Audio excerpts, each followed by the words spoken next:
ঠিক আছে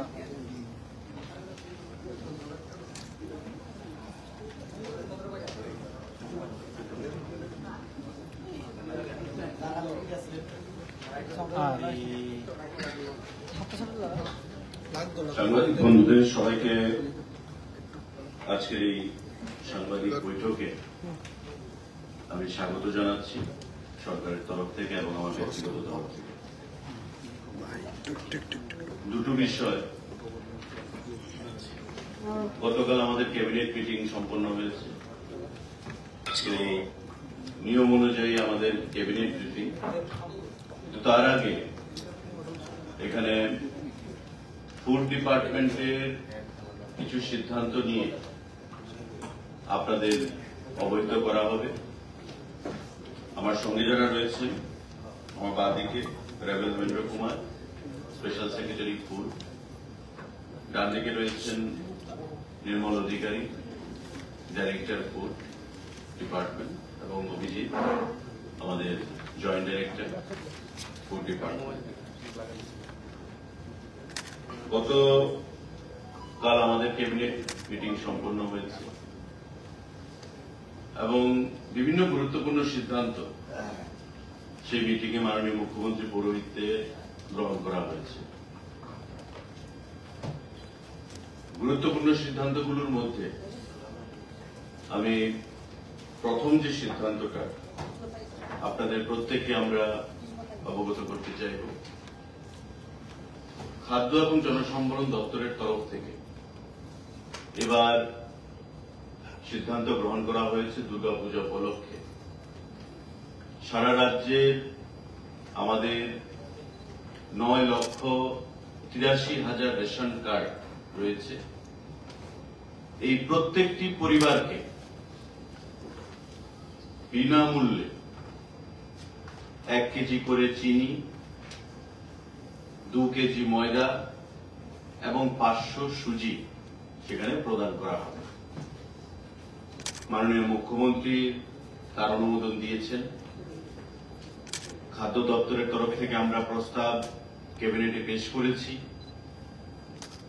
এবং মাননীয় মুখ্যমন্ত্রী সহ বাকি ক্যাবিনেটের যারা মন্ত্রীরা ছিলেন সেটাতে সম্মতি প্রদান করেছে যে শারদোৎসব উপলক্ষে এবার বিনামূল্যে সুজি, ময়দা এবং চিনি রাজ্যবাসীকে আমরা উপহার হিসাবে প্রদান করব। এতে করে খাদ্য দপ্তরের যে ক্যাশ ক্রেডিট অ্যামাউন্ট খরচ হবে প্রায় 6,84,00,000 টাকা। প্রতিবারই সেটা প্রদান করা হয়ে থাকে, কিন্তু বিনামূল্যে প্রদান করা হয়নি কখনো। প্রতিবার আমরা সাবসিডাইজড রেটে পিডিএস যে পাবলিক ডিস্ট্রিবিউশন সিস্টেম তার মাধ্যমে সাবসিডাইজড রেটে আমরা এই জিনিসগুলো প্রদান করি। কিন্তু এবার এটা একটা বিশেষ সিদ্ধান্ত রাজ্য সরকার গ্রহণ করেছে। যেহেতু বন্যায় মানুষের অনেক ক্ষয়ক্ষতি হয়েছে, গরিব অংশের মানুষ থেকে শুরু করে প্রতিটা অংশের মানুষের, তাই আমরা রাজ্য সরকার সিদ্ধান্ত গ্রহণ করেছি, খাদ্য এবং জনসম্ভরণ দপ্তর, মাননীয় মুখ্যমন্ত্রী, আমরা প্রত্যেকে যে বিনামূল্যে শারদোৎসবের উপহার হিসাবে আমরা রাজ্যবাসীকে এই বিনামূল্যে চিনি 1 কেজি, ময়দা 2 কেজি এবং সুজি 500 গ্রাম আমরা প্রদান করব, সম্পূর্ণভাবে বিনামূল্যে। কোথাও যেন কোনো ধরনের কোনো কনফিউশন না তৈরি হয়। অগাস্ট মাস থেকে শুরু করে আমরা যে চিনি বিগত দিনে প্রদান করতে পারিনি, চিনি আসা শুরু হয়ে গেছে রাজ্যে। ইতিমধ্যে 3,000 এমটি চিনি রাজ্যে প্রবেশ করেছে, আরো আসবে, রাস্তার মধ্যে রয়েছে। বিভিন্ন রেশন শপের মাধ্যমে চিনি প্রদান শুরু হয়ে গেছে এবং একসঙ্গে আমরা যেটা আগে বলেছিলাম যে 3 মাসের চিনি আমরা প্রদান করব, কিন্তু পুজো উপলক্ষে যে উপহারটা আমরা দিতে চাইছি সেটা অক্টোবর মাসের প্রথম সপ্তাহে মানুষ গ্রহণ করবে। সারা রাজ্যে প্রত্যেকটি রেশন শপের মাধ্যমে বিনামূল্যে এই জিনিসগুলো আমরা দিচ্ছি। এটা একটা গুরুত্বপূর্ণ সিদ্ধান্ত গতকাল ক্যাবিনেট মিটিং এ সেখানে সম্পন্ন হয়েছে। আমাদের খাদ্য এবং জনসম্ভরণ দপ্তর, আপনাদেরকে আমরা অবগত করতে চাইছি সাংবাদিক বন্ধুরা, যে আগামী 30 তারিখ আগরতলায় আমাদের রবীন্দ্র ভবনে মাননীয় মুখ্যমন্ত্রীর পৌরোহিত্যে একটা বিশেষ অনুষ্ঠান আয়োজন করা হয়েছে এবং সেই অনুষ্ঠানের যে নাম, কর্মসূচি, সেটা হচ্ছে state level seminar on consumer rights and innovation of consumer clubs. আমাদের রাজ্যভিত্তিক state level seminar on consumer rights, ভোক্তাদের কি কি অধিকার, ভোক্তারা অনেক সময় প্রতারণার শিকার হয় অজ্ঞাতে, কালোবাজারিদের দ্বারা, তো তাদের অধিকার নিয়ে কথা বলার সেখানে অধিকার তাদের রয়েছে এবং সেটাকে সামনের দিকে এগিয়ে নিয়ে যাওয়ার জন্য আমাদের খাদ্য দপ্তর এই কর্মসূচি আমরা গ্রহণ করেছি। মাননীয় মুখ্যমন্ত্রী যেখানে উপস্থিত থাকবেন এবং একটা এই কর্মসূচির একটা রোড ম্যাপ যেটা আমরা তৈরি করেছি, কি কি কর্মসূচি থাকবে সেই অনুষ্ঠানে। আপনারা জানেন যে ইতিমধ্যে দীর্ঘ বছর ধরে যে রেশন কার্ডগুলো আমাদের রয়েছে সেগুলো কাগজের বই। আমরা সিদ্ধান্ত নিয়েছি যে এই রেশন কার্ডগুলোকে আমরা পিভিসি কার্ডে পরিণত করব। স্মার্ট কার্ডগুলো যে আপনারা দেখেন, আমাদের ATM card, smart driving licence, এভাবে পিভিসি কার্ডে আমরা পরিণত করব। ইতিমধ্যে কাজ শুরু হয়ে গেছে এবং আমাদের খাদ্য দপ্তর, এনআইসি যৌথভাবে এই কাজকে ত্বরান্বিত করছে, যাতে আগামী কয়েক মাসের মধ্যে সারা রাজ্যে পুরনো রেশন যে বইগুলো, রেশন কার্ডগুলো, সেগুলোকে রিপ্লেস করে আমরা পিভিসি কার্ডে পরিণত করতে পারি। তাই পুরোদমে তার কাজ শুরু হয়ে গেছে। তার সিম্বলিক উদ্বোধন হবে, ডিস্ট্রিবিউশন শুরু হবে এই কার্ডগুলোর। ওই আমাদের যে কর্মসূচি রয়েছে মাননীয় মুখ্যমন্ত্রী পৌরোহিত্যে 30 তারিখে, সেই 30 তারিখের কর্মসূচির মধ্য থেকে আমি আপনাদেরকে স্যাম্পল হিসাবে কার্ডগুলো আমরা দেখাতে চাইছি। এই কার্ডগুলো আমাদের সেখানে আমরা প্রদান করব। এর মধ্যে একটা আছে এপিএল কার্ড, একটা অন্তোদয় কার্ড, একটা হচ্ছে আমাদের পিজি প্রায়োরিটি যে গ্রুপ, সেই প্রায়োরিটি গ্রুপ। 3 ধরনের কার্ড থাকবে, একটা এপিএল, একটা প্রায়োরিটি বা বিপিএল আমরা যাকে বলি, আরেকটা অন্তোদয় কার্ড। এই কার্ডগুলো আজকে আমরা জাস্ট আপনাদেরকে দেখালাম এবং আমরা 30 তারিখে এগুলো সিম্বলিক কয়েকজন ভোক্তার কাছে আমরা ডিস্ট্রিবিউট করব এবং আগামী ডিসেম্বরের মধ্যে আমাদের যে লক্ষ্যমাত্রা আমরা ধার্য করেছি, আগামী ডিসেম্বর মাসের মধ্যে আগরতলা পৌর নিগমের প্রত্যেকটি রেশন শপে যারা রেশন কার্ড হোল্ডাররা রয়েছে তাদেরকে এই কার্ডের আওতায় নিয়ে আসা হবে এবং তার পরবর্তী 3 থেকে 4 মাসের মধ্যে সারা রাজ্যে প্রতিটি রেশন শপে যাদের কেওয়াইসি সম্পন্ন করা আছে, এই কেওয়াইসি সম্পন্ন করা সমস্ত ভোক্তাদেরকে এই কার্ডের আওতায় নিয়ে আসা হবে। আমি আপনাদের মাধ্যমে প্রতিটি যারা গ্রাহক রয়েছে সারা রাজ্যে 9 লক্ষ যে আমাদের 83,000 রেশন কার্ড, প্রতিটি রেশন কার্ড হোল্ডারদের কাছে আহ্বান জানাবো, যারা এখনো কেওয়াইসি করেননি তারা যেন তাদের কেওয়াইসিটা সম্পন্ন করে ফেলেন এই পিভিসি কার্ড পেতে গেলে, সেটাকে পাওয়ার জন্য আমি আপনাদের মাধ্যমে প্রত্যেকের কাছে সেটা আহ্বান জানাবো। তো আমাদের এই পিভিসি কার্ড প্রদান কর্মসূচি শুরু হবে মাননীয় মুখ্যমন্ত্রী 30 তারিখের প্রোগ্রামে। পাশাপাশি আমাদের ভোক্তা সংবাদ, খাদ্য দপ্তরের যে কর্মসূচিগুলো বিভিন্ন ধরনের, সেই ভোক্তা সংবাদ একটা জার্নাল টাইপ আমাদের বেরোবে প্রতি 3 মাসে একবার। প্রতি 3 মাসে একবার বেরোবে, অর্থাৎ বছরে 4 বার বেরোবে। এটা শুভ সূচনা হবে মাননীয় মুখ্যমন্ত্রীর হাত ধরে আমাদের 30 তারিখের এই কর্মসূচিতে। পাশাপাশি আমাদের যে ডকুমেন্টারি খাদ্য দপ্তরের একটা ডকুমেন্টারির ছোট্ট ফিল্ম, তার সূচনা হবে, তা দেখানো হবে আমাদের কর্মসূচিগুলো নিয়ে, এবং জন আশ্রয় তাকে নাম দেওয়া হয়েছে। খাদ্য দপ্তরের যে বিভিন্ন কর্মসূচি, তারা কি কি ফ্যাসিলিটি মানুষকে প্রদান করছে, আগামী দিনে আমাদের কি কি কর্মসূচি রয়েছে, সে বিষয় নিয়ে একটা ছোট্ট ডকুমেন্টারি ফিল্ম সেখানে থাকবে। আমাদের এক্সগ্রেশিয়া যে আমাদের 625 জন লেবারার রয়েছেন, শ্রমিক খাদ্য দপ্তরের অধীনে, গত পুজো থেকে সেটা আমরা শুরু করেছিলাম 2000 টাকা করে। বিগত কোন সরকার তার প্রয়োজনীয়তা বোধ করেনি পুজোর সময় ওই শ্রমিকদের পাশে দাঁড়ানো এবং তাদেরকে এক্সগ্রেশিয়া প্রদান করা। আমরা খাদ্য দপ্তর থেকে আমাদের ক্যাশ ক্রেডিট অ্যাকাউন্ট থেকে 2000 টাকা করে এই 625 জন শ্রমিককে গতবার প্রদান করেছি পুজো উপলক্ষে বোনাস। এবারও আমরা 2000 টাকা করে পুজো বোনাস তাদেরকে আমরা প্রদান করব আমাদের মাননীয় মুখ্যমন্ত্রীর হাত ধরে।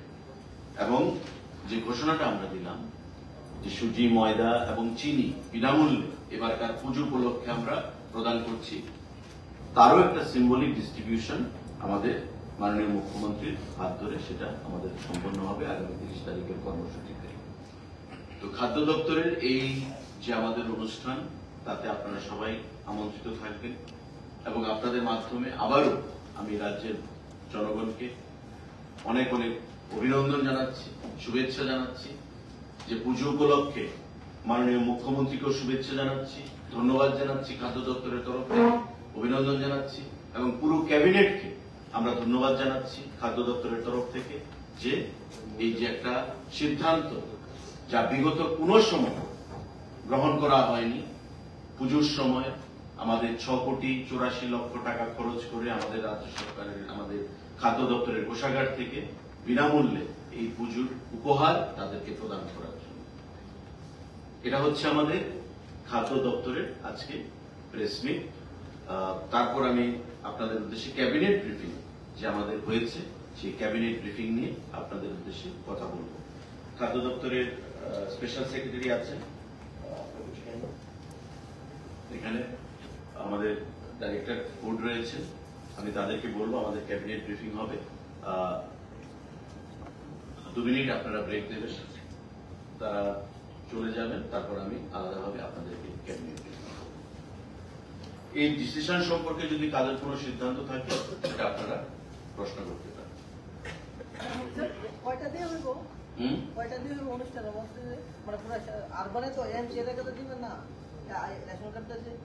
এটা সিম্বলিক, আমাদের মঞ্চে যারা অতিথিরা থাকবেন তাদেরকে এই কার্ডগুলো দেওয়া হবে, পাশাপাশি আগরতলা শহর আরো 5-6 জনকে আমরা ডেকে এনে তাদেরকে সেটা প্রদান করব। জাস্ট শুরুয়াত হল। আগামী ডিসেম্বরের মধ্যে আগরতলা পৌর নিগমের যে রেশন শপগুলো রয়েছে, সেই রেশন শপগুলোর অধীন যাদের ইকেওয়াইসি সম্পন্ন করা আছে তাদেরকে এই পিভিসি কার্ড তুলে দেওয়া হবে, অর্থাৎ চটি বইগুলো আর থাকবে না, এই পিভিসি কার্ড। তার পরে আগামী 3 থেকে 4 মাসের মধ্যে সারা রাজ্যে যাদের ইকেওয়াইসি সম্পন্ন হবে ওই পরিবারগুলোকে আমরা এই পিভিসি কার্ডের আওতায় নিয়ে আসবো। তাই আমি আপনাদের মাধ্যমে সব অংশের জনগণের কাছে আহ্বান জানাবো, যারা এখনো ইকেওয়াইসি সম্পন্ন করেনি তারা যেন অতি সত্বর ইকেওয়াইসি সম্পন্ন করেন আমাদের কাজের সুবিধার জন্য এবং পিভিসি কার্ড ইস্যু করার জন্য। যেহেতু আপনি ওই রেশন শপের কথা বলছেন, বন্যা যারা ক্ষতিগ্রস্ত হয়েছে তখন আপনি বলেছিলেন যে সবাইকে 10 কেজি করে চাল দেওয়া হবে, কিন্তু দেখা গেছে অনেকগুলো রেশনগুলোতে এখন এই চালটা করছি। ঠিক আছে, আরেকটা প্রশ্ন, চিনি 3 মাস ধরে অনেক অনেক রেশনে যায়, তো ভোক্তারা যখন যাচ্ছে তারা আবার মন খারাপ করে ফিরে আসছে। এবং আমি আরেকটা প্রশ্ন এটা উল্লেখ করছি, সেখানে যে মেশিনগুলো দেওয়া হয়েছে দেখা যাচ্ছে এই মেশিনগুলো যন্ত্রণায় লাইনের পর লাইন দাঁড়িয়ে থাকে, মেশিনগুলো কাজ করে না। কেউ বলছে নেটের কারণে, ডিলাররা বলছে নেটের কারণে, আবার বলছে মেশিনগুলো পুরানো হয়ে গেছে, চেঞ্জ করতে পারছে না, অফিসে কমপ্লেন জানাচ্ছে, কোনো কাজ হচ্ছে না। তো এই দুর্গতিটা কবে পার হবে এবং বন্যা যারা ক্ষতিগ্রস্ত হয়েছে তারা কবে নাগাদ এই চালগুলো পাবে? যদি চাল সঠিক সময় না পৌঁছে তাহলে দেওয়ার পক্ষ কি থাকে? আর কোনো প্রশ্ন আছে আপনার? আর চিনিটা 3 মাস ধরে আসছে না, সবাই অভিযোগ করছে। আর কোনো প্রশ্ন আছে? আপনার 3টা প্রশ্ন, চাল, চিনি, আরেকটা হচ্ছে ইপজ মেশিন। চাল মাননীয় মুখ্যমন্ত্রী বিধানসভায় ঘোষণা দিয়েছেন যে 10 কেজি করে চাল এক্সট্রা আমাদের 2 মাস প্রদান করা হবে।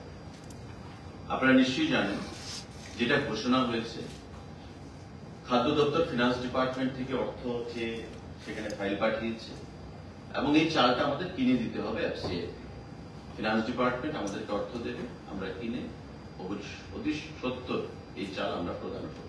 এটা ঘোষণা হয়েছে, মাননীয় মুখ্যমন্ত্রী বিধানসভায় ঘোষণা দিয়েছে। চিনির প্রশ্নে বিগত 3 মাস ধরে চিনির যে সাপ্লাই সেটা বন্ধ আছে, কারণ নির্বাচনের কারণে আমাদের লোকসভা নির্বাচন গেছে, পঞ্চায়েত নির্বাচন গেছে, তার জন্য আমরা টেন্ডার করতে পারিনি। টেন্ডার হয়েছে, চিনির সাপ্লাই শুরু হয়ে গেছে এবং আমরা আগেই প্রেস রিলিজের মাধ্যমে ঘোষণা করেছি ডিপার্টমেন্ট থেকে, দপ্তর থেকে, যে 2 মাসের বা 3 মাসের চিনি আমরা দিতে পারছি না সেই চিনিগুলো একসঙ্গে প্রদান করা হবে।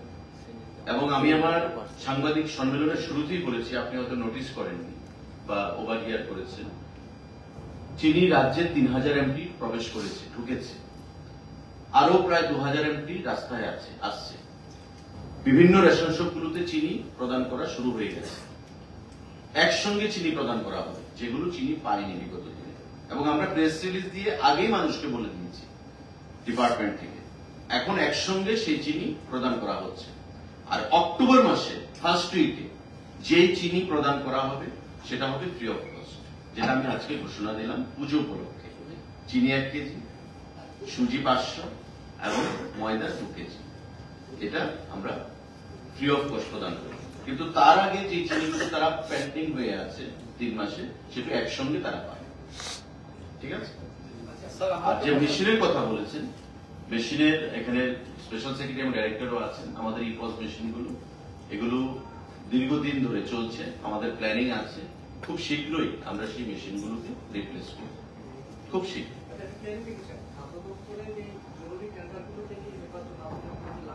লাগু হয় যে কোনো financial matter, model code of conduct যখন থাকে আপনি টেন্ডার করতে পারবেন না।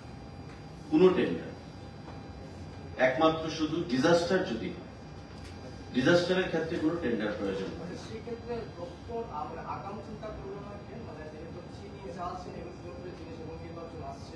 না। দেখুন না, চাল তো সবসময় আমাদের বাফার স্টক থাকে, অন্তত 70-80 দিনের বাফার স্টক আমাদের অলওয়েজ চালের ক্ষেত্রে, রাইসের ক্ষেত্রে থাকে, কোনো শর্টেজ নেই। চিনির ক্ষেত্রে সেটা হচ্ছে চিনির রেট ফ্লাকচুয়েট করে ন্যাশনাল লেভেলে। সরষের তেল, আমরা সরষের তেলও দেব, আমাদেরকে ফিনান্স অনুমোদন দিয়েছে 15 টাকা সাবসিডি দিয়ে, সেখানে মানে আমাদের ক্যাশ ক্রেডিট থেকে আমরা প্রদান করব সরষের তেল। কিন্তু আমরা সরষের তেলের টেন্ডারও করেছি, কিন্তু যা রেট এসছে তাতে দেখা যাচ্ছে মার্কেটে যা রেট, আমরা তো সাবসিডিতে দেব রেশন শপে, তো মানুষকে অনেক কম দামে দিতে হবে, কিন্তু দেখা যাচ্ছে যা রেট আসছে মার্কেটের রেট এবং টেন্ডারের রেট প্রায় সেম। স্বাভাবিকভাবে আমি 5 টাকা 10 টাকা রেট ডিফারেন্সে মানুষ তো নিতে চাইবে না। আর ন্যাশনাল লেভেলে সরষের তেলের রেটটা খুব ফ্লাকচুয়েট করছে, এখন বেড়ে গেছে।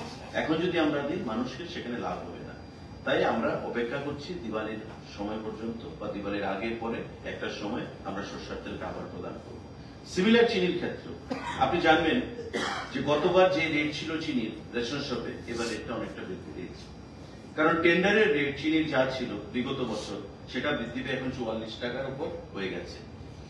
এটা তো আমাদের হাতে না, এগুলো তো আমরা রেগুলেট করি না। তাই চিনির যে সাপ্লায়ার, 1 জন আর 2 জন 3 জনের বেশি সাপ্লাই মানে টেন্ডারে তারা পার্টিসিপেট করে না ত্রিপুরা রাজ্যে। তাই এমসিসি ছিল 1 উইকে 3 মাসের মতো। আমাদের ধারণা ছিল যে যা স্টক আছে সেটা থাকবে, কিন্তু যা স্টক ছিল সেটা সাফিসিয়েন্ট ছিল না সারা রাজ্যে ডিস্ট্রিবিউশনের ক্ষেত্রে। তাই আমরা কোথাও দেব না সেটা করিনি। আমরা বলেছি যে একসঙ্গে টেন্ডার করে আমরা দেব, এবং যাদেরকে আমরা দিতে পারবো না একসঙ্গে তাদেরকে 2 মাস বা 3 মাসের চিনি একসঙ্গে প্রদান করব এবং সেই চিনিটাই এখন আমরা প্রদান করছি। চিনি ঢুকে গেছে 3000 এমপি, আরো 2000 এমপি পাইপলাইনে মানে রাস্তায় আছে। এখন থেকে চিনির আর কোনো শর্টেজ হবে না। সরষের তেলের কথা আমি আপনাদেরকে বললাম, যে কোনো পেন্ডিং জিনিস আমরা একসঙ্গে প্রদান করব যদি কোনো টেকনিক্যাল রিজনে ডিলে হয়।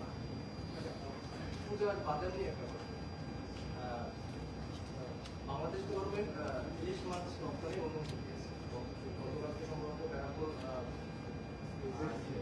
একটা ভালো পরিমাণ মাছ উঠেছে, রাজ্য এবং মাছ। বিভিন্ন জায়গায় একটা আলোচনা চলছে যে বাংলাদেশ এই মাছগুলি সংরক্ষণ করতে পারছে না এবং এগুলিতে ফরমালিন মিশিয়ে পাঠানো হচ্ছে।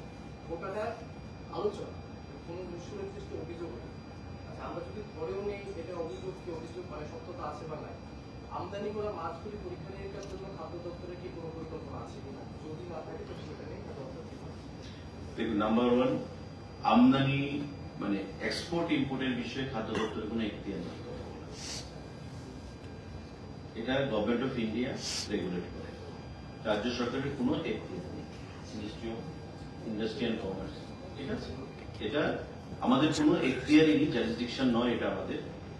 কিন্তু when it comes to our state, formalin যুক্ত যে বিষয়গুলো এটা খাদ্য দপ্তরের বিষয় না, এটা হেলথের বিষয়, ঠিক আছে। আপনাদের অনেকের মধ্যে একটা কনসেপশন আছে, রং কনসেপশন, আমি পারসেপশন, যে খাওয়ার কোনো জিনিসই বুঝি হয়তো খাদ্য দপ্তরের কন্ট্রোলে আসে। আসলে এটা ঠিক নয়। আমাদের হচ্ছে only PDS, public distribution system, চাল, ডাল, সরষের তেল, চিনি, এই জিনিসগুলো, ইভেন ব্ল্যাক মার্কেটিং এর যে জিনিসগুলো আছে। আপনি agricultural product, it comes under the পারভিউ of agriculture department. আপনারা দেখবেন যে অনেক সংবাদপত্রগুলোতে আসে আলু পেঁয়াজ অগ্নিমূল্য, দপ্তর নির্বিকার, খাদ্য দপ্তর নির্বিকার। আসলে এটা আমাদের জিনিস নয়। তারপরেও আমাদের রেসপন্সিবিলিটি আমরা গ্রহণ করি। আমরা এসডিএম, এনফোর্সমেন্ট টিম, খাদ্য দপ্তরের আধিকারিকরা, এখানে ডাইরেক্টর সাহেবও আছেন, ওনারা নিজে গিয়ে সেখানে মার্কেটে ঢুকেন, ইন্সপেক্টরদেরকে সঙ্গে নিয়ে রেড করেন, ছাপা মারেন, পেনাল্টি ইম্পোজ করেন, এমন অনেক ঘটনা হচ্ছে।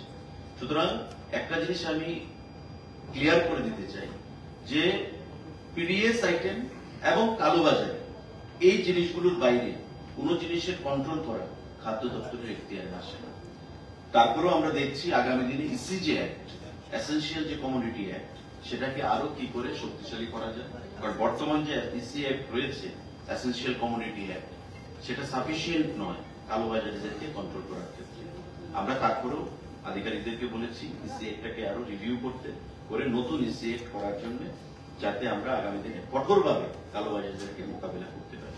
আর ফরমালিনের কথা যেটা আপনারা বলেছেন, এটা আমাদের এখতিয়ার নয়। তারপরেও আমরা কনসার্ন ডিপার্টমেন্টের আধিকারিকের সাথে কথা বলে যদি কিছু করণীয় থাকে নিশ্চয়ই আমরা করবো। কারণ আমরা চাই না ফরমালিন যুক্ত মাছ রাজ্যে আসুক, রাজ্যের মানুষ সেটা গ্রহণ করবে। স্যার, একটা প্রশ্ন, ই কেওয়াইসি যেটা বলছেন রেশন কার্ডের বিষয়ে, এখন পর্যন্ত দপ্তরের কি পরিমাণ কার্ড হোল্ডাররা ই কেওয়াইসির মধ্যে রয়েছে, আর কি পরিমাণ? আমাদের 9,83,000 যে কার্ড হোল্ডার রয়েছে, তার মধ্যে প্রায় 62%। আর বাকি যারা যেটা রয়েছে ওটা কিভাবে কোথায় গিয়ে ই কেওয়াইসিটা? আমাদের তো প্রসেস, এটা অনগোয়িং প্রসেস। এখন ধরুন আমার বাড়িতে 5 জন সদস্য রয়েছে, 2 জন সদস্য হয়তো রাজ্যের বাইরে থাকে, বাকি 3 জন ইকিউআইসি করেছেন, কিন্তু ওই 2 জনের জন্য সেটা অসুবিধা হচ্ছে। এমন অসংখ্য মানুষ রয়েছে যারা অজ্ঞাতে হোক জ্ঞাতে হোক ইকিউআইসি করার প্রয়োজনীয়তা বোধ করছেন না। তাই আমি বলবো আপনাদের মাধ্যমে, যেটা আমি আহ্বান রেখেছি, যে এই ইকিউআইসি যেন তারা অবিলম্বে সম্পন্ন করেন এবং আমাদের যে রেশন কার্ড মানে চটি বই, তার থেকে যে আমরা পিডিসি রেশন কার্ডে যে আমরা কনভার্ট করছি, তাতে যেন সহযোগিতা করেন।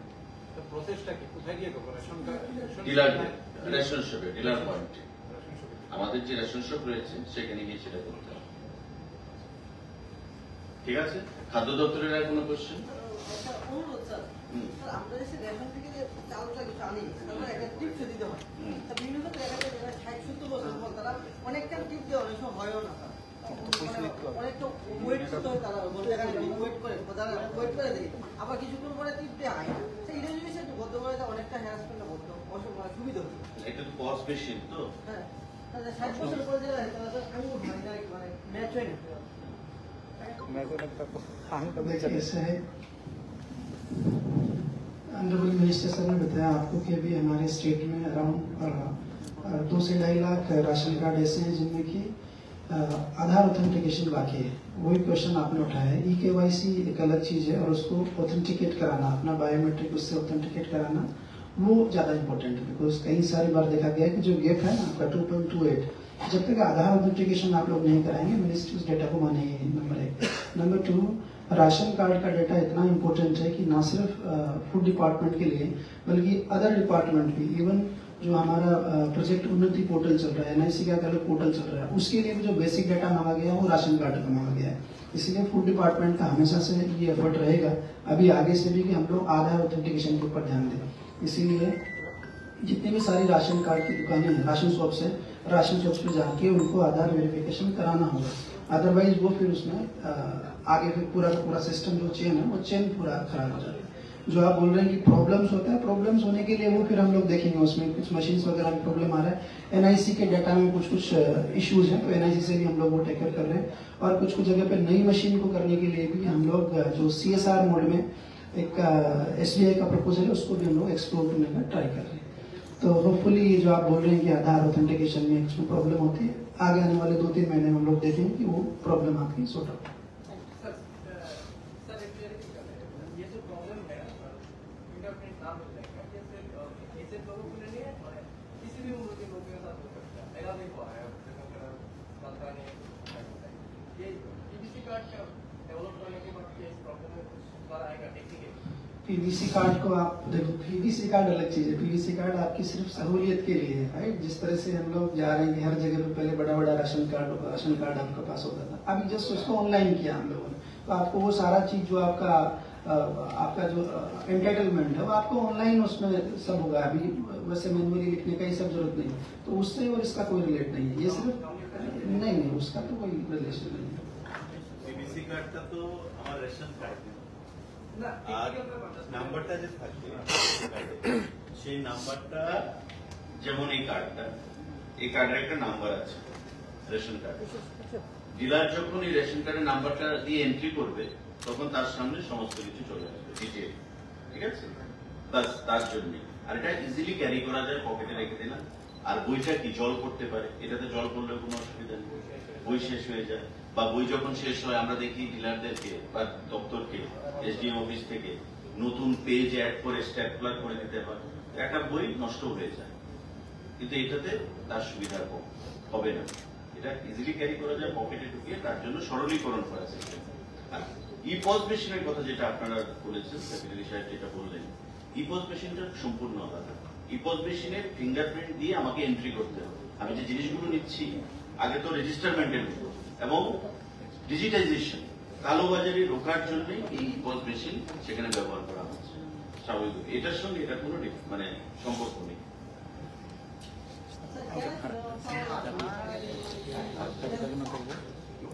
ডাইরেক্টর সাহেব आप बोलिए कि रसीद के बारे में। পেনশনের ব্যাপারে আমাদের দিদির সঙ্গে কথা হয়েছে, আমি স্পেশালি স্যার ওনারা পাঠিয়েছেন আমাকে। তো ওনাদের একটা মানে ধীরে ধীরে ফ্রিজ আউট প্ল্যান আছে। ফ্রিজ আউট প্ল্যানে 17টা রাজ্য কেরোসিন শূন্য হয়ে গেছে। আমাদেরকেও আগামী 2-3 বছরের মধ্যে শূন্যের পরে আমরা চলে যাব। তো এখন মাননীয় মন্ত্রী স্যার একটা চিঠি দিয়েছেন, এই চিঠিকে সম্মান দিয়ে হয়তো আমাদেরকে এখন কিছুটা কন্টিনিউ করবে। কিন্তু আগামী 1 থেকে 2 বছরের মধ্যে আমাদেরকে শূন্যের পরে চলে যেতে হবে। এবং আমরা ফ্রিজ আউট প্ল্যান 2027 পর্যন্ত আমরা ডিমান্ড করেছি, হয়তো এটা অ্যালাউড নাও হতে পারে। আমাদের সেক্রেটারি স্যার উনি চিঠি পাঠিয়েছেন, এই 2-3 দিন আগে আমি মানে টোটাল প্ল্যানটা পাঠালাম। তো আমার মনে ধীরে ধীরে গ্রিন এনার্জির দিকে যাচ্ছে, ফলে এটাকে অ্যাকসেপ্ট করতে হবে, কেরোসিনকে ভুলে যেতে হবে, এরকম একটা পজিশন আমরা আছি। গভর্নমেন্ট অফ ইন্ডিয়া প্ল্যান, আমাদের রাজ্য সরকারের কোনো প্ল্যান নয় এটা, গভর্নমেন্ট অফ ইন্ডিয়ার প্ল্যান। আর এখন তো আমাদের আগরতলা শহরে কতজন মানুষ কেরোসিন ব্যবহার করে, আরবান এলাকাগুলোতে কতজন মানুষ কেরোসিন, রুরাল এলাকাতে আছে। এবং তাদের কথা মাথায় রেখেই আমরা গভর্নমেন্ট অফ ইন্ডিয়াকে সেক্রেটারি ফুড, আমি মিনিস্টার হিসেবে মাননীয় মন্ত্রীকে চিঠি লিখেছি এবং ওই চিঠির রেসপন্সেই ডাইরেক্টরকে কল করা হয়েছিল। ডাইরেক্টর গিয়ে সেখানে একটা প্ল্যান দিয়েছেন যে আগামী 2 বছর বা 3 বছরের মধ্যে আমাদের সম্পূর্ণভাবে ফেজ আউট করতে হবে কেরোসিন অয়েল, তার ইউজ করা যাবে না, কারণ সমস্ত কিছু এখন ইকো ফ্রেন্ডলি, যে আমাদের গ্রিন এনার্জি যে কথা বললেন সেদিকেই কেন্দ্রীয় সরকার যাচ্ছে। ঠিক আছে, থ্যাংক ইউ।